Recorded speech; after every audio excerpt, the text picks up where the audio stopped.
মানুষ মানুষ যখন জন্ম নেয় তখন তার সাথে তার জিহ্বাও জন্ম নেয়।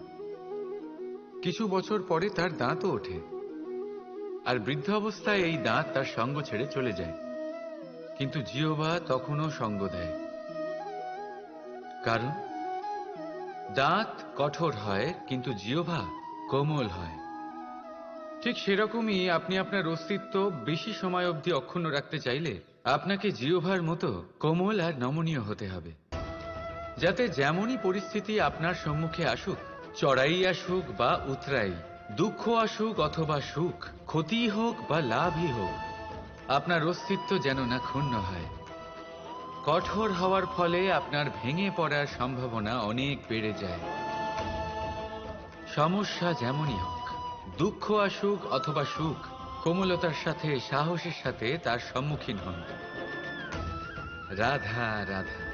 এই ছোট কাঠের ডাল দেখতে পাচ্ছেন আপনি? একটা বৃক্ষ থেকে এরম হাজার হাজার ডাল পাবেন, যা দিয়ে আপনি আগুন জ্বালাতে পারবেন, যা নিজে জ্বলে আমাদের ভোজন বানাতে সাহায্য করে থাকে, যা নিজে জ্বলে অন্ধকারে আমাদের আলোকিত করে। যদি এটাই অন্যভাবে দেখা যায়, তাহলে এমনই এক ছোট্ট ডালের টুকরো একটা ছোট্ট ফুলকিতেই নিজের সাথে হাজার হাজার বৃক্ষ জ্বালিয়ে দিতে পারে।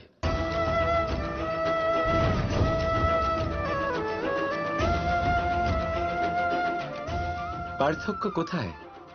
পার্থক্য হলো শুধু দৃষ্টিভঙ্গিতে, মানসিকতায়।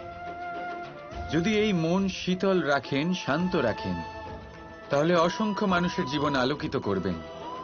যদি ক্রোধ আর অহংকারের আগুনে জ্বলতে থাকেন, তাহলে শুধুমাত্র বিনাশ করবেন। সিদ্ধান্ত আপনার। রাধা রাধা। আমাদের মনে সবসময় একটা প্রশ্ন এসেই থাকে, এই জীবন, এই জীবন যা কিনা ঈশ্বর আমাদের দিয়েছেন, একটা জীবন। ঈশ্বর এক আত্মা দিয়েছেন পৃথিবীতে বাঁচার জন্য। যতদূর আমরা জানি আমাদের কাছে একটাই জীবন রয়েছে। আমরা ভাবি এই জীবন গুছিয়ে কিভাবে রাখা যায়। প্রত্যেক মানুষ ভাবেন যে আমি কি করি যাতে এই জীবনকে গুছিয়ে রাখা যায়, কিরকম কর্ম করব, কিরকম পুণ্য করব,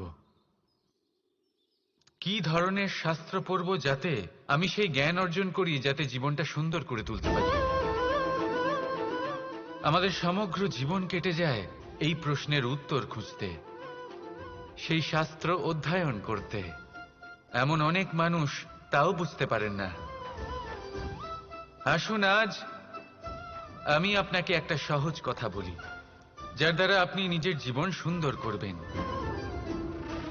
জীবন, জিহ্বা, এদের দুজনেরই হলো একটাই রাশি। জিহ্বা অর্থাৎ আপনার কথা। এই কথাকে সংযত রাখুন, একে সুন্দর করে তুলুন, মধুর কথা বলুন, যতটা সম্ভব একে নিয়ন্ত্রণে রাখুন। আপনার জীবন সুন্দর হয়ে উঠবে। কারণ এই শব্দ হয় অত্যন্ত শক্তিশালী। এটা হলো এমন এক বন্ধন যা আপনার সামনের মানুষকে আপনার ব্যক্তিত্বের সাথে জুড়ে দিতে পারে। তাই এই শব্দ সংযত রাখুন, একে সুন্দর করে তুলুন। আপনার জীবন আপনা থেকেই সুন্দর হয়ে উঠবে। আর আসুন এই মধুর সুন্দর অনুভূতি দিয়ে বলুন, রাধা রাধা।